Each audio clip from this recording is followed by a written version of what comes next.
그래서 이제 근데 이거 말고 또 새로운 뭔가가 나와야 되는데 이제 더 안 나오더라고요. 그래서 이제는 조금 조심할 때는 아니냐. 일단 이제 2차 전지는 저도 비싼 거는 동의를 해요. 그래서 작년 하반기에는 좀 조심하자라고 저는 좀 말씀을 많이 드렸어요. 2차 전지 쪽. 왜냐하면 나빠서가 아니라요. 지난 3년간 너무 좋았고요. KTNG는 안 망합니다. 네. 망할 수가 없어요. 현금 흐름이 굉장히 좋잖아요. 예, 꾸준하고. 그래서 근데 그 행동주의 펀드도 했던 얘기가 이러이러한 이유들 때문에 KTNG가 저평가 받는다. 주가가 못 올라간다. 이걸 이제 걸고 넘어진 거죠. 저는 굉장히 잘했다고 보거든요. 개인적으로. 그래서 그런 일들이 또 언제든지 나올 수 있어요. 그래서 이렇게 고배당 주고 좀 뭔가 좀 이제 주주들이 원하는 쪽으로 액션들이 나온다면 좋아질 수 있는. 뭐 설사 그게 아니더라도 비싸진 않거든요. 잃을 건 별로 없고. 그런 기업들도 한번 고민해보니까 되게 아이디어는 되게 단순하거든요. 근데 이제 많은 분들이 왜 투자에 실패하냐면 이런 아이디어는 지루해서 안 해요. 언제 갈지도 모르고 내가 뭐 5, 6% 보려고 투자하냐. 약간 이런 마인드도 있고 그리고 옆에는 막 하루에 막 10% 뭐 챗 GPT는 막 상한가가 있고 이런 거 보니 이런 게 눈에 안 들어오죠 당연히. 근데 그런 쪽 쫓아다니다가는 결국 저는 돈 벌기 힘들다. 그러니까 그 KTNG 말씀하셔서 주변에 그 좀 큰 돈 투자를 하셨는데 코로나 때 너무 안 오르는 거예요. 맞아, 진짜 안 갔어요. 다른 주식들 다 올라가서 그래서 그거를 갈아탔는데 작년에 힘들 때 KTNG만 한 그 주식 많이 올랐어요. 많이 올랐잖아요. 거기도 배당까지 한 6%. 그분이 그걸 딱 깨달았다고 그러더라고요. 언젠가는 오는데 맞아요. 3년도 아니었는데 한 2년 정도였는데 그걸 못 기다려서 보통 주식 갖고 있으면 3년 갖고 있으라고 하잖아요. 그것만 더 참았으면 근데 이쪽으로 가서 올라갔을 때 해가지고 이쪽에서 잃고 그래 맞아요. 이쪽에서 또 잃고 그러니까 여기 이제 잃고 물리다 보면요 KTNG 올라갈 때 이제 멘붕이 와요. 그러니까. 보이잖아요. 내가 이거 팔았는데 난 여기서 물려 있고 그렇다고 이걸 살 수도 없고. 그래서 근데 사실 그것도 이제 경험이라고 생각하셔야 돼요. 지금 와서 그걸 너무 나쁘게 보진 마시고 그런 경험을 안 해보셨잖아요. 그래서 다음부터라도 주식은 쫓아가는 게 아니고 주식농부 박용호 대표님이 항상 그 얘기하잖아요. 주식 농사 짓는 거다. 이게 무르익길 기다려야 되는데 못 기다려요. 3년 갖고 있어요. 물 지금 주고 바로 가을 되길 바래요. 그런 게 어디 있어요, 솔직히. 봄에 물 줬으면 여름 지나야 오는 건데. 근데 그리고 위기도 온단 말이에요. 그런 것도 겪으면서 가는 건데 사람들은 기업의 가치가 바뀌는 걸 못 기다려주더라고요. 그래서 한번 저도 오늘 좀 진짜 재미없는 기업들 얘기했지만 저는 그런 기업들 투자하신 분들이 결국엔 오랫동안 성공할 수 있다라고 저는 그렇게 좀 보고 있어요. 그 포트폴리오로 이렇게 비율로 성장주도 담으시고 이런 일부는 담는데 이런 가치주가 좀 기본적으로 좀 깔려 있어야 돼요. 그래 포트가 굉장히 단단해집니다. 안 흔들 수도 있다 이렇게 보고 있어요. 요즘에 너무 각광하고 있는 2차 전지 한번 여쭤볼게요, 이사님. 그 진짜로 이 2차 전지에 대한 관심이 정말 많으신 것 같고 어떻게 보면 삼성전자 반도체보다도 요즘에는 더 많으신 것 같아요. 그래서 주가 흐름도 너무 이렇게 그러니까 너무 비싸다고 느낄 수도 있을 것 같은데 좀 어떻게 보세요? 일단 이제 2차 전지는 저도 비싼 거는 동의를 해요. 그래서 작년 하반기에는 좀 조심하자라고 저는 좀 말씀을 많이 드렸어요. 2차 전지 쪽은. 왜냐하면 나빠서가 아니라요. 지난 3년간 너무 좋았고요. 그리고 이벤트들이 그때 인플레이션 감축법 통과될 때가 정점이었어요. 통과되고 나서 LG엔솔이 60만 원까지 가더라고요. 그래서 이제 근데 이거 말고 또 새로운 뭔가가 나와야 되는데 이제 더 안 나오더라고요. 그래서 이제는 조금 조심할 때는 아니냐. 근데 실제로 주가 그리고 좀 빠졌어요. 실제 좀 많이 떨어졌죠. 연말에서 연초까지 좀 급락을 했는데 그러다가 1월 말부터 올라가더라고요. 다시. 근데 이제 충분한 기간 조정을 받았고 또 그때 올라갔던 배경은 테슬라 때문입니다. 테슬라가 그 전에 주가가 망가져 버렸어요. 근데 테슬라가 차를 이제 가격 할인을 했는데 그게 주요했던 게 차가 잘 팔리더라고요. 그러면서 주가가 바닥에서 2배 갔죠. 그러니까 이제 그거 따라서 역시 우리 한국의 2차 전지 회사들도 좀 올라갔고 또 우려했던 여러 가지 요인들도 몇 개 있었는데 아무튼 2차 전지 회사들이 이번 실적은 그렇게 안 좋았거든요. 근데 이제 앞으로 좋아지니까 선반영했다. 이런 논리도 있고 또 한 가지가 유럽에서 미국의 인플레 감축법과 비슷한 법안을 발표를 하기로 예정이 돼 있어요. 3월 14일 날.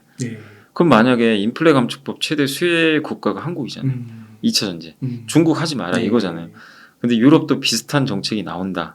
그럼 우리나라 기업들이 유럽에서 점유율을 높일 수도 있거든요. 그럼 호재잖아요. 미국도 먹고 유럽도 먹고. 그러니까 중국과 경쟁을 하는 입장에서 그러면은 한국의 2차 전지 기대감이 높아지겠죠. 근데 좀 주의하실 거는 유럽에서 무슨 발표할지는 아직 명확한 건 아니에요. 근데 그런 기대들을 하세요 지금. 그 이름이 뭐냐면 CRMA라 그래가지고 유럽의 그 핵심 광물 원자재법인데 그 CRMA가 뭐냐면 앞에 C가 크리티컬 핵심, R이 로우. 로우가 뭐죠? 로우가 이제 원자재죠. 로우 메테리얼 RM. 예. 그래서 원자재. 이제 A가 액트. 그래서 이게 우리나라 이름으로 하면 이제 핵심 광물 원자재법인데, 예, 그럼 뭐죠? 원자재를 유럽에서 조달하는 얘기 아닐까 이제 이렇게 생각하는 거예요. 그럼 유럽에 우리나라 기업도 공장이 많아요. 수혜를 좀 받겠죠. 네. 그래서 좀 이제 그런 게 붙어가지고 주가 좀 많이 올랐는데 다만 3월 14일이 됐을 때 어떻게 될까요? 또 재료가 이제 노출돼서 모멘텀이 소진되겠죠. 그래서 네. 저는 지금 또 2차 전지 흥분하지 말고 또 이렇게 좋을 때 조금씩 좀 비중을 좀 줄여 나가는 게 예. 트레이딩을 하시는 게 좋을 것 같아요. 또 기회가 또 와요. 2차 전지는 기본적으로 2025년까지 성장은 해요. 그래서 여기에 대해서 의문부호를 달 이유는 없어요. 네. 성장은 합니다. 그래서 급 나갈 때 사두면 좋은 거예요. 네. 성장을 하기 때문에. 성장이 끝나면요 급 나갈 때 사면 안 돼요. 계속 망가져요. 그래서 저는 이제 그 논리엔 동의하기 때문에 크게 좀 빠졌을 때 투자를 하자. 네. 근데 지금처럼 많이 오를 때는 와, 그 에코프로는 진짜 기분이 네. 엄청나더라고요. 그래서 지금 이럴 때는 좀 오히려 역으로 조금 조심하자. 그렇게 좀 보고 있습니다. 혹시 그 2차 전지 쪽에서 셀 소재 장비 이렇게 다양한데 네. 혹시 좀 관심 있게 보시는 기업 혹시 있으실까요? 2차 전지는 그래도 역시 소재가 소재가 좀 좋긴 한데 그래도 이제 소재의 단점은 뭐냐면 좀 비싸요. 그래서 매력은 있어서 저는 일단은 이제 2차 전지에서 올해 좀 좋게 보는 데는요. 예. 삼성 쪽 있죠. 작년에 LG가 좋았잖아요. 예. LG가 투자도 많이 하고 예. 미국에 공장 짓는다. 근데 작년엔 그 삼성 SDI 밸류체인이라 그러죠. 예. 삼성이 너무 소극적이었어요. 투자도 굉장히 좀 적게 하는 것 같고 아니 SK랑 LG는 굉장히 대규모 투자를 하거든요. 네. 막 발표를 하는데 삼성 고객사도 저 미국의 스텔란티스 정도 요거밖에 없는 거예요. 그래서 왜 이렇게 소극적일까? 그래서 이거 할 의지가 있는 건가? 그러니까 이제 거기에 속한 밸류체인들이 좀 힘이 없던 거예요. 네. 근데 저는 이제 오히려 이게 전화위복이 될 수도 있다. 왜 그러냐면 1월 달에 포스코 케미칼이 삼성 그 보셨죠? 네, 어마어마하더라고요. 40조. 40조면 대규모 투자예요. 네. 그러면 삼성 SDI가 지금 포스코 케미칼에 NCA 배터리더라고요. NCA가 뭐냐면 니켈, 코발트, 알루미늄인데 이게 사실 어디에 들어가는 배터리냐면 전동 공구 아시죠? 네. 드릴. 네. 이게 순간 출력이 엄청나잖아요. 대신에 안정성이 좀 떨어져요. 근데 이거를 지금 수주를 한 거예요. 그러면 고성능 배터리를 만든다는 얘기거든요. 그래서 제가 추측하기로는 이거 원통형. 요새 뭐 4680 배터리 얘기 나오죠. 네. 요거 아닌가.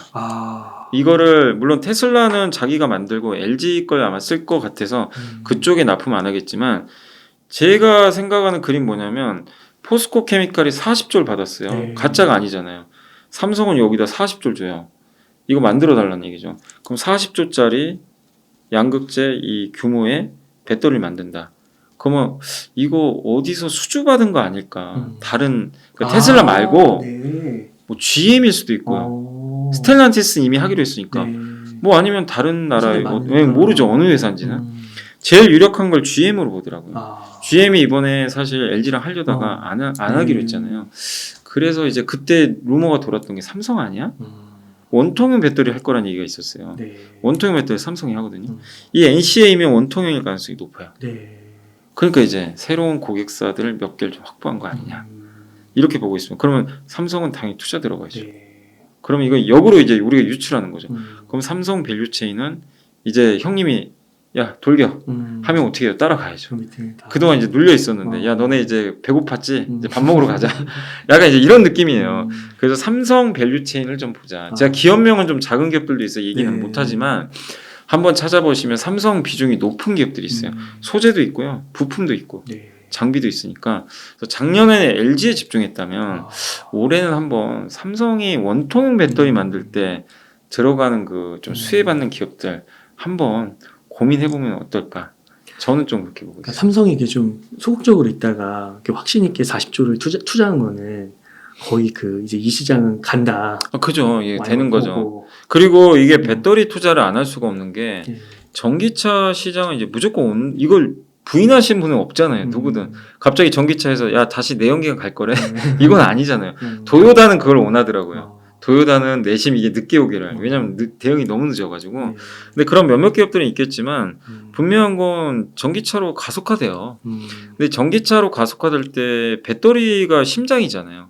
배터리 없으면 아무것도 못하니까 그렇게 본다면 배터리는 여전히 부족합니다. 네. 전기차에 들어가야 되기 때문에. 그리고 왜 부족하냐면 전기차 수요는 많은데 만드는 업체가 몇 개 안 돼요. 네. 중국은 자기네들이 자급자족하잖아요. 네. 중국은 제외할게요. 유럽, 미국에선 중국이 하기가 어려워요, 사실. 네. 이 시장에서 그러면 지금 제대로 만들 수 있는 업체가 중국 빼면 삼성, LG, SK 그리고 일본의 파나소닉 이 4개밖에 없어요. 실제로. 그 수많은 차에 이 4개만 들어간다고 생각해 보세요. 중국 제외하고. 그러니까 이제 삼성도 승부를 걸 수밖에 없는 거죠. 돈이 되는데. 네. 예. 그러니까 삼성은 원래 제가 스타일을 보니까 굉장히 좀 보수적이더라고요. 이게 뭐 결정할 때도. 근데 한 번 결정을 하면 이제 속도가 그 방향으로 가는 거죠. 그래서 이재용 회장이 좀 결심이 있지 않았을까 하는 좀 그런 생각도 하고는 있습니다. 삼성 SDI 밸류체인을 한번 보고 물론 포스코 케미칼도 좋은데 이게 흐름이 너무 올라서 얘는 빠질 때 얘는 좀 너무 올라서 네. 이쪽 말고 좀 다른 좀 회사들 한번 네. 보자고 좀 말씀드리고 싶습니다. 네.